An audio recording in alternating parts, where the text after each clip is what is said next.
So that takes care of the development of the atrial septum. Now let's turn our attention to the separation of the ventricle into right and left ventricles.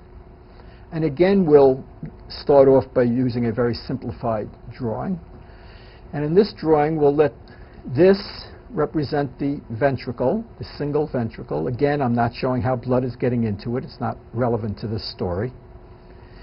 We'll call this the right side and this the left side, as we did before. And then this will be the outflow from that ventricle. So going back to that image of the tube that we started off with, this is the ventricle, and this is the upper end of the tube, the truncus arteriosus. Okay? So what we're going to want to do is divide the ventricle into a right and left ventricle by building a septum. But again, we're also going to want to divide the outflow from that ventricle into a right and left outflow tract, because again, for the same reason, it doesn't make any sense to divide the ventricle into right and left ventricle if we're going to have both sides flowing into a common outflow tract. So we need to divide this into a right and a left side also. So that's what we're going to do. And we're going to accomplish this again by using two septa. But in this case, instead of the two septa being side by side, as they were in the atrium, where septum primum and septum secundum were side by side, in this case, the two septa are going to be end to end, like that. So let's start off with the first septum.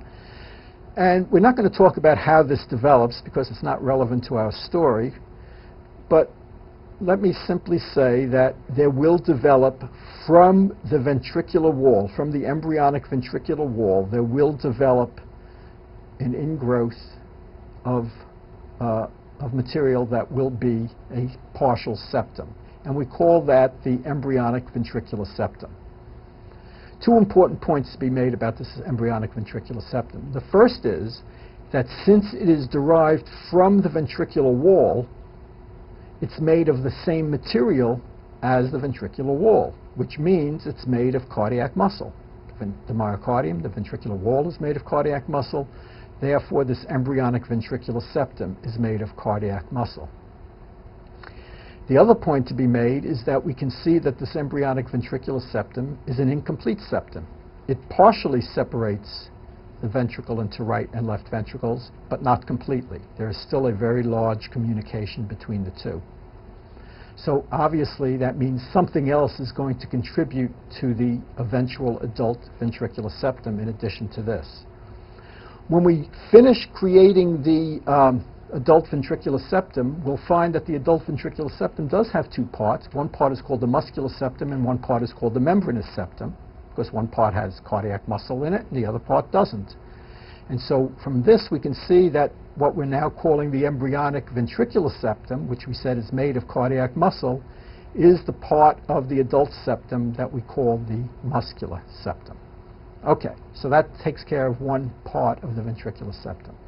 Let's leave that alone for a moment and jump up here to the outflow tract, the truncus arteriosus. And we said we want the truncus arteriosus to be divided into two outflow tracts. And we're going to do that by building a septum right down the middle. And that septum that's going to go right down the middle is going to have the name aorticopulmonary septum. Aorticopulmonary septum. And the reason it's called the aorticopulmonary septum is that by dividing the truncus arteriosus into two vessels, one vessel, the one on the coming out of the left side, will be called the aorta, and the one coming out of the right side will be called the pulmonary trunk. So the septum that converts the truncus arteriosus into an aorta and pulmonary trunk reasonably should be called the aorticopulmonary septum, and that's what it's called. Now, let me point out to you that many times you'll hear this aorticopulmonary septum called the spiral septum. The spiral septum. And it's called the spiral septum because it in fact forms in the shape of a spiral, a 180-degree spiral. And that's true. And that's important, but it's not important for the story that we're telling right now. So for right now, to keep this very simple, I'm going to consider the aorticopulmonary septum as if it were a straight septum. It's easier to draw it that way, and it's easier to understand what's going on. After we finish this part of the story, we'll come back and look at what the fact that it actually is a spiral actually means in terms of adult structure. But for right now, let's make believe that it's a straight septum. A very important feature of this aorticopulmonary septum is that it forms right down the middle of the truncus arteriosus, precisely down the center of the truncus arteriosus, which means that it creates two equal size vessels.